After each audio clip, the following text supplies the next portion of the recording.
I voted for President Trump. I mean, you're an educator. You didn't vote for Trump eliminating federal funds. No, I did not vote for that. I do not think that's what the voters want. It's devastating. County wants to cut our school funding. I don't think that anyone voted for that. Do you mind if I ask who you voted for in the election? I voted for Donald Trump. 80% of this county did vote for Donald Trump in November.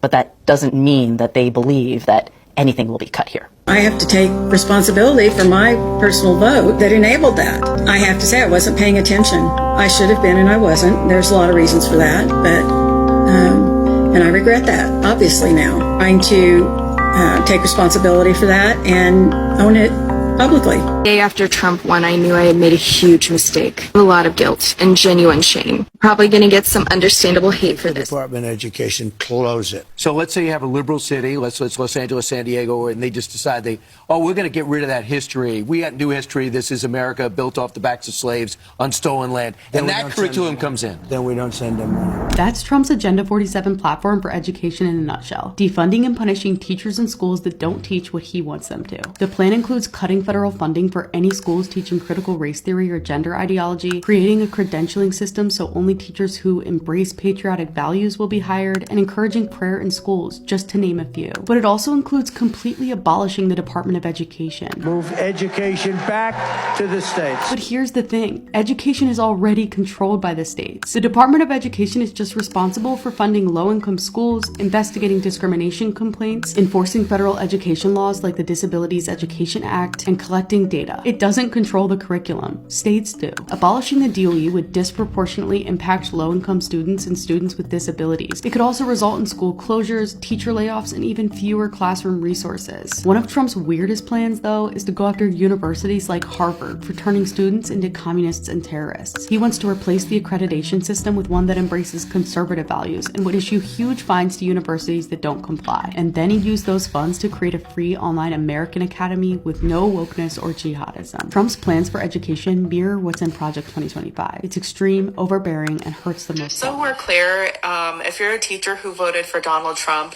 I hope that all of your preps get canceled this week with no sub, and I hope that every single one of your students knocks their hydro flask on the floor. Oh, Susie, Miss Girl, let me add to that.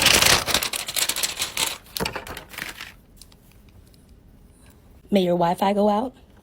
May your printer forever jam. May the parents looking for you meet you at the tree at 3. May you be observed weekly his entire presidency. I hope that kid has perfect attendance all year long.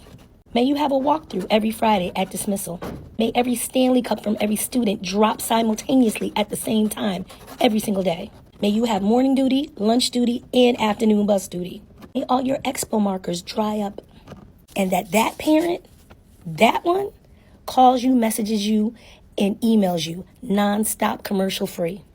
May the office call you every 3 to 5 minutes about missing your attendance. And at the end of every meeting, may someone always raise their hand with a nonsensical question to elongate the meeting. May the office make announcements and interrupt your lesson daily for the next 4 years.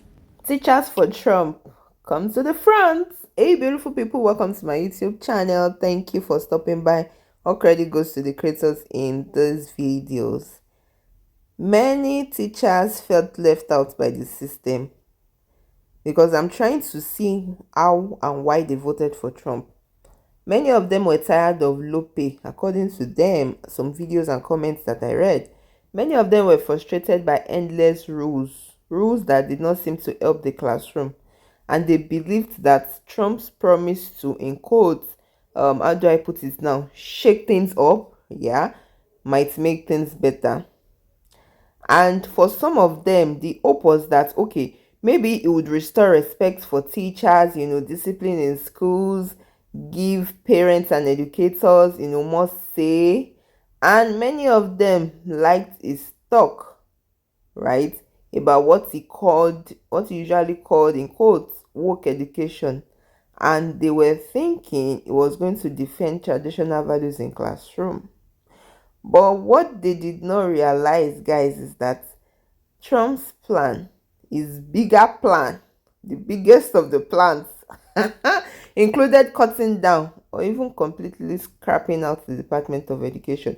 And this Department of Education has been around for a very long time. So, and it plays an important role in providing funding, protecting teachers' rights, supporting schools, across the country. And now, the Department of Education is on the chopping block because teachers now find themselves in a strange place. The very leader that they supported is now the one that is putting their future at risk. Because without the Department of Education, the schools will lose their important federal funding, especially in all those poor districts that are already struggling.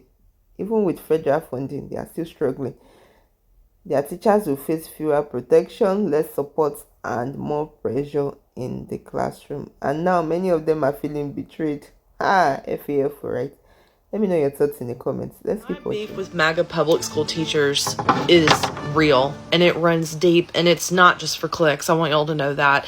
These are the same people that will tell me that I don't deserve to be a public school teacher because I saw Trump on the internet. Of course, I have a problem with these group of educators because they have made the conscious decision to return to the classroom after the summer that we've all had to live through. The audacity of them knowing that they still support Donald Trump after everything he's done to the families of their students. Of course, I have problems with them because they make conscious decisions to return to the profession over and over again every year, even though they believe that the public school system shouldn't even exist in the first place, and that unless you're an American citizen, you don't deserve public schooling. Of course, I have problems with them because most of them live for the day when they'll finally be able to see a classroom composed of all the students that they think deserve to be there and that they want to teach, instead of the ones that they're forced to teach every day.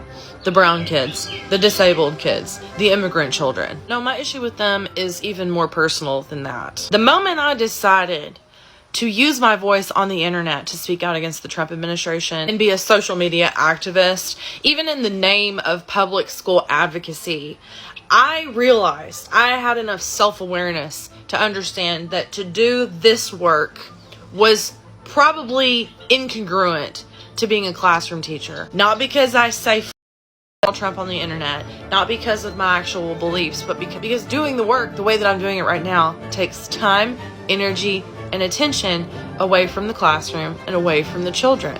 So I gracefully step away.